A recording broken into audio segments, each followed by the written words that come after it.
So here we go again. Load number 2 with the new truck. Frank's just getting the old leaves and pedals swept out. And then we can start loading. We just got our first, or actually our second lift gate full. Frank's up there right now. Basically, it's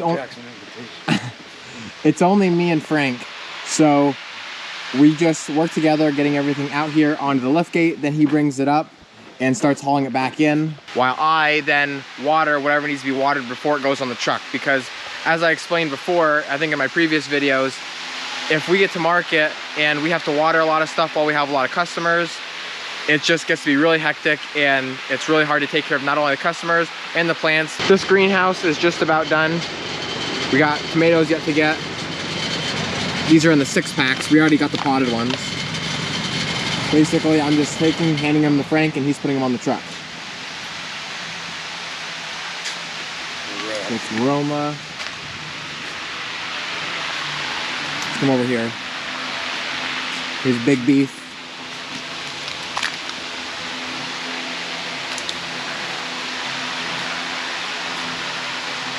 There's Early Girl. Mountain Fresh.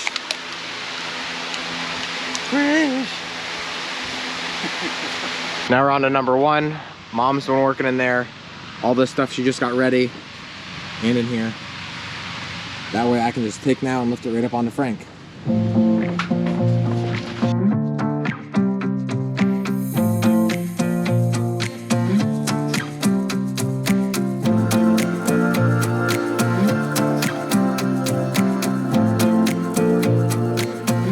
I love walking back through here. It's so beautiful. See, make sure nothing hit. The sunflowers were a little. Yeah.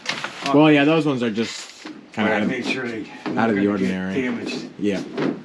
I have a little bit of shelf room left. Right here and right here. Oh, and this one. I think we'll be okay. So we got Mom working on mints, specifically the strawberry mint, and then she'll get the mojito, chocolate, and pineapple. Frank's working on the coleus. And I think I'm gonna go start working on the zonal geraniums. We just got to market. Got about a quarter of the truck unloaded. This aisleway was full with hang baskets. And so we're starting to get set up outside here. You can see we got some hang baskets off to the right. And our tables are set up all around the truck.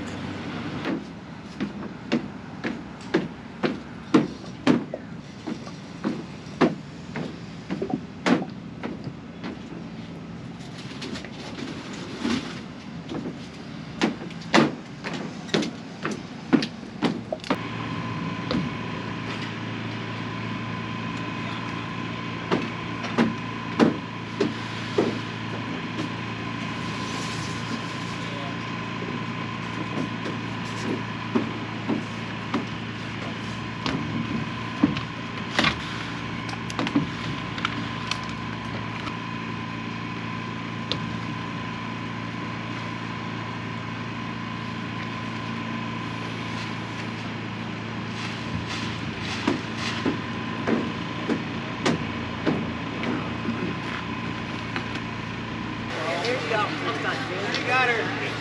Yep.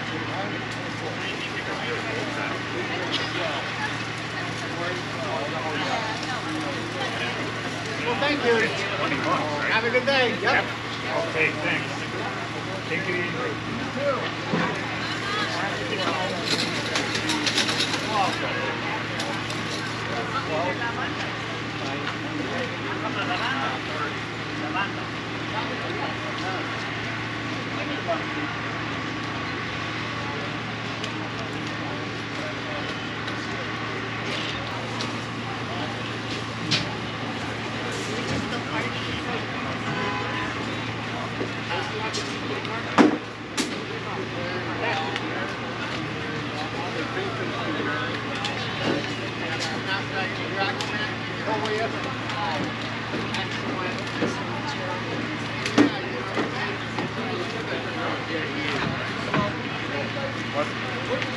Great tonight.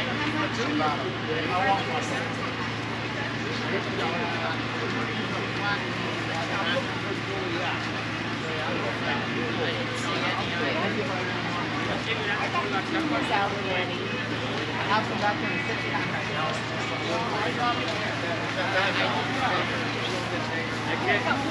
me 1 minute.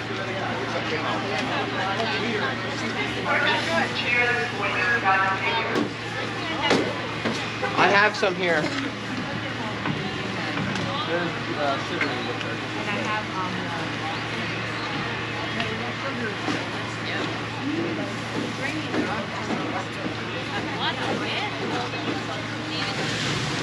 It was about 4:30 and a freak storm kind of popped up, and the day was over 3/4 of the way over, so we decided to pack up and head home. It looks like there's a lot more than what there really is.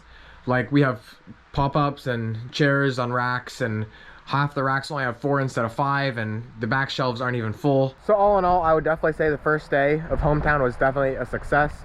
It was great coming back and seeing some familiar faces and some new customers. With today being a high of like 55 or something like that, some of the plants did take it a little harder than others because like the pickles were still young and tender, but I knew people were gonna want them, and they didn't mind taking them home and babysitting them a little bit until they were ready to plant them. Now that this lower high tunnel is covered, Frank and I are gonna start laying down our drip tape and then the fabric, and then hopefully today, I don't know if we'll have time, but we're gonna try and get tomatoes even planted.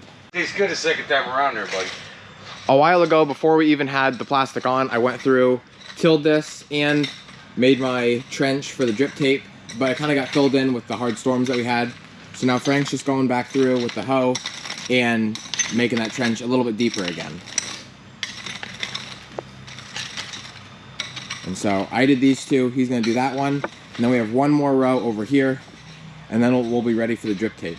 So this is the drip tape. The white line means that that's the upper end of the drip tape. You can see, I don't know, right there, that's called the emitter. It's kind of like a little slice in the drip tape, and that's where the water will come out once we start pumping it through.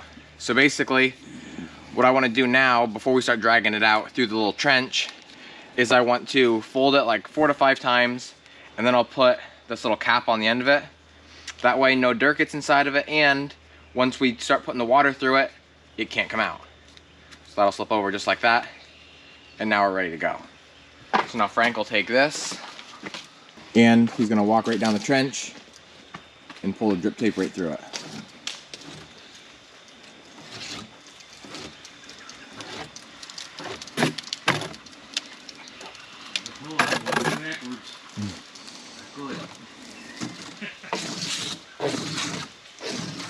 I forgot my scissors, so I'll just take my little Dremel now, stretch it out a little bit further, and I'll get this cut off.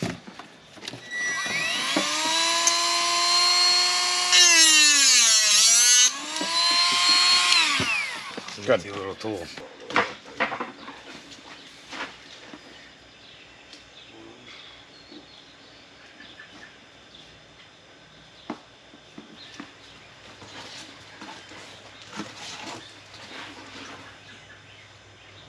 That should be okay.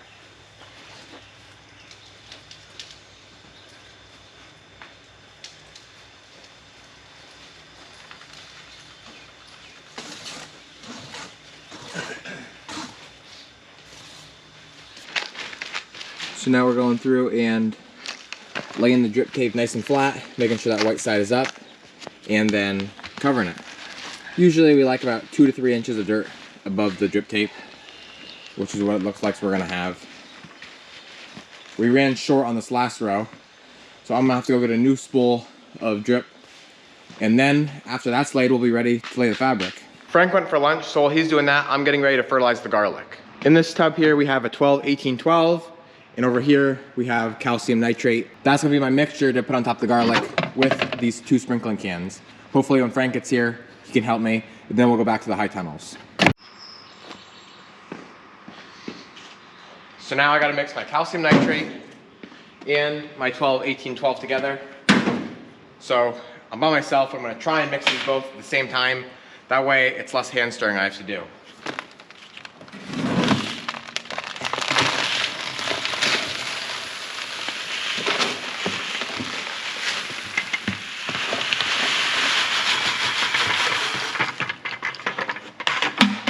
Okay. Dad's getting ready to go spread fertilizer as well. So we're gonna take these bags and put them in the hopper there. Frank and I just got the fabric laid. We put staples in. There's 2 different sheets here. This one is overlapping this one. And so now it's basically ready. We just have to pull up our drip tape through the fabric and now cut our holes to plant the tomatoes. There's our fertilizer mixture. He's actually on like row 7 or something right now. And once I get caught up to him, I'll show you what's going on or how he's doing it. What we did was cut the hole from a sprinkling can wider so we could dump our fertilizer in. Then we also cut the end off so the fertilizer would flow out easier. And we found that that's easier. It's just a nice way to shake it. It comes out at a nice pace. And so once you get the hang of it, it's not so bad.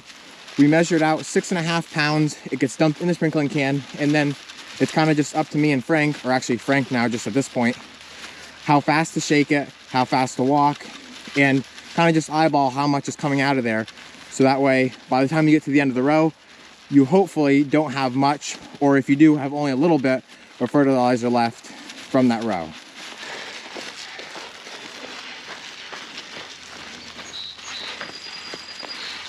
It looks like a good run you got going there. Yeah. Oh. Run out? Yep. And so he just ran out. You can see he's about, what, 10 yards maybe from the end of the row. And that's basically what we're looking for. I mean, it's hard when you're walking a 500-foot row to get it much more perfect than that. It's actually a pretty fast process. Once you get the right rhythm down, you can walk at a pretty nice pace and put it on.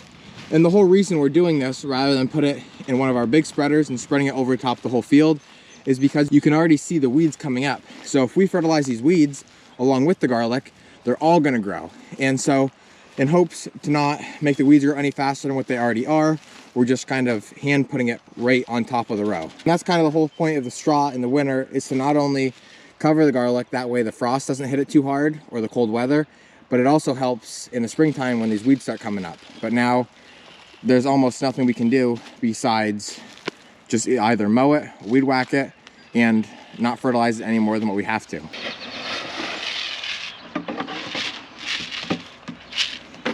Okay. So this is our measuring cup. I don't have a tip this time.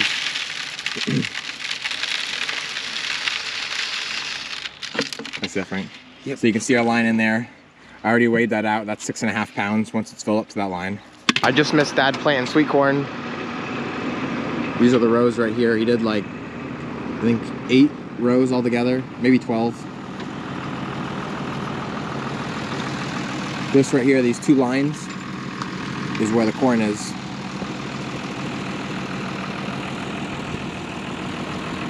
So this will be our first batch of sweet corn. Dad said it's like exactly an acre.